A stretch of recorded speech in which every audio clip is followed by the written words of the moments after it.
Kita dapat lihat bagaimana pelaksanaan imunisasi di negara-negara maju yang telah bermula lebih awal daripada Malaysia. Bagaimana kesan daripada pelaksanaan imunisasi ini berjaya menurunkan kadar jangkitan kuman COVID atau virus COVID ini kepada rakyat mereka. Kita dapat lihat data yang begitu berbeza sebelum dan selepas daripada suntikan diambil, sama ada di Amerika, sama ada di United Kingdom dan di lain-lain negara yang lebih maju.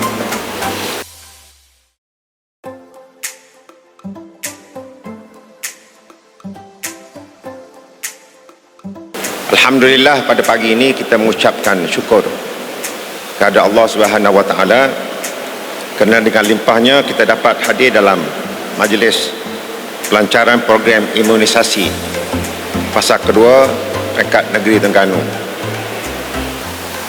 Program imunisasi bunyi itu canggih, sebenarnya program cocok je, jadi bukan benda yang menakutkan.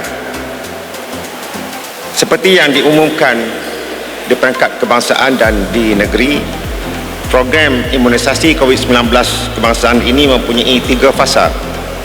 Fasa pertama melibatkan frontliners atau barisan hadapan yang telah bermula pada 26 Februari hingga April 2021, di mana ianya telah melibatkan hampir 25,000 orang anggota barisan hadapan atau frontliners yang terdiri daripada pelbagai anggota agensi-agensi yang terlibat. Manakala fasa kedua yang kita berada dalam program pada hari ini bermula pada pertengahan bulan April sehingga Ogos 2021, di mana untuk negeri Terengganu fasa kedua ini dengan rasminya bermula pada hari ini, yang mensasarkan golongan warga emas, golongan yang mempunyai penyakit atau komorbid dan orang kelainan upaya. Kita anggarkan untuk negeri Terengganu ini ada hampir 260,000 orang yang akan menerima imunisasi atau suntikan semasa fasa kedua ini. Seterusnya fasa 3 nanti akan bermula pada bulan Mei 2021 dan dijangkakan akan berakhir hujung tahun ini atau selewatnya awal tahun depan, di mana melibatkan golongan dewasa yang berumur 18 tahun dan ke atas. Tujuan program imunisasi ini adalah sebagai salah satu usaha kita yang disyaratkan oleh Allah Subhanahu Wa Taala untuk manusia berusaha bagi memastikan imuniti kelompok ataupun herd immunity dapat dibentuk dalam komuniti, dalam masyarakat kita, bagi memutuskan rantaian penularan jangkitan COVID-19 dan akhirnya diharapkan dapat menamatkan pandemik COVID-19. Kita dapat lihat bagaimana pelaksanaan imunisasi di negara-negara maju yang telah bermula lebih awal daripada Malaysia. Bagaimana kesan daripada pelaksanaan imunisasi ini berjaya menurunkan kadar jangkitan kuman COVID atau virus COVID ini kepada rakyat mereka.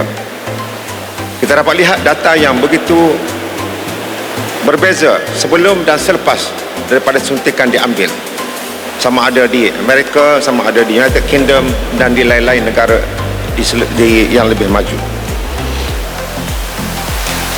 Ringkasnya, imunisasi ini adalah amat penting bukan saja untuk melindungi diri kita, tetapi juga individu yang tersayang dan sesiapa sahaja yang berada di sekeliling kita, termasuklah ahli keluarga, rakan sekerja, jiran sekeliling dan seluruh anggota komuniti.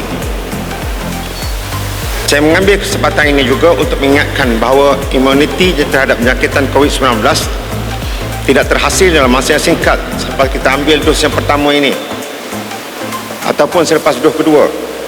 Tahap imuniti yang baik mengambil masa beberapa minggu selepas dos yang kedua diperolehi. Justru sukacita saya mengingatkan supaya kita tetap mengamalkan amalan norma baru, termasuklah amalan 3W, iaitu wash, wear and worn, dan juga 3S, iaitu sesak, sempit dan sembang dekat, dan ianya adalah penting untuk diteruskan sepanjang masa. Hadirin yang dihormati sekalian, sebagai akhirnya, dengan membaca Bismillahirrahmanirrahim, saya merasmikan program imunisasi COVID-19 kebangsaan atau PIK peringkat negeri Terengganu. Semoga mendapat perlindungan di sisi Allah Subhanahu wa taala.